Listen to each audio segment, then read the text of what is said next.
In order to escape my father's plan to marry me off to an old alpha, short and fat chief, I disguised myself as a man and infiltrated the all-male alpha academy, but I didn't expect that my roommates were the three most popular alphas at the academy. They couldn't accept an unfamiliar pup invading their territory, so they launched a series of ruthless pranks against me. First day at Alpha Academy. After receiving my schedule, I started looking for my dorm, but the maze-like hallways and identical doors left me hopelessly lost. As I walked, a door suddenly swung open in front of me. Out stepped a tall boy with black hair, icy blue eyes, and a smug grin. I stumbled backward and fell to the ground, scattering my belongings everywhere. What happened? The boy raised an eyebrow. Who are you? Still on the floor, I scrambled to gather my things. Sorry, I'm just trying to find my dorm. And then, before I could finish, another boy appeared behind the first. He had golden hair, golden eyes, and a mocking smile. What's this, Axel? A lost little pup, he said. Axel crouched slightly to look at me, his smirk turning into a cocky smirk. Looks like it, Cashin. Did you get lost on your way to preschool, little guy? I didn't even get a chance to answer before a third boy entered the scene. He was taller than both of them, with jet black hair and a presence that was both commanding and intense. His sharp gaze fell on me.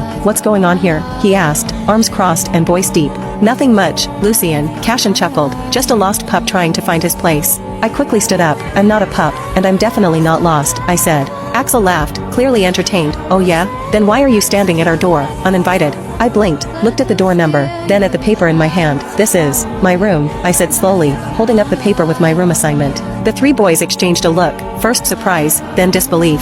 No way, they didn't stick someone like you with us, Cashin said, snatching the paper from my hand. Well, looks like they did, this'll be fun. Lucien stroked his chin, still eyeing me intently. You're lucky you're from Silver Fawn. If you were from any other clan, I'd have kicked you out already. My stomach twisted. Great, day one and I've already made enemies. I stood in the middle of the dorm room, doing my best not to stare too long at my three new alpha roommates. Each one had an overwhelming presence. Axel stood like a leader, hands on hips, watching me closely. Cashin wore a fox-like grin, clearly enjoying my discomfort. Lucien was the quietest, but probably the most dangerous. He simply stared at me like he could see right through me. The silence was suffocating. I tried to play it cool and looked around for the bed assigned to me, but my inner wolf wasn't helping. Don't panic. They're just three ego-packed, drop-dead gorgeous alpha boys, totally manageable. I muttered without thinking. Well, I guess I'll just have to adjust. I forgot to lower my voice. The effect was instant. Axel raised an eyebrow, Cashin burst out laughing, and Lucien, who had been on his way out, paused and turned slowly. Hey, shorty, Axel said with a grin, not done growing yet?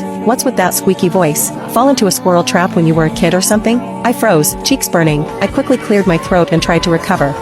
I've had a cold, still recovering. Cashin leaned in closer, his grin widening. A cold, huh? Sure it didn't cause permanent damage? Because that voice. Enough, Lucien cut in firmly from the doorway. We've got better things to do than mess with a newbie. And by the way, he pointed at me threateningly. Don't take the bottom bunk, that's mine. If you do, I'll kill you.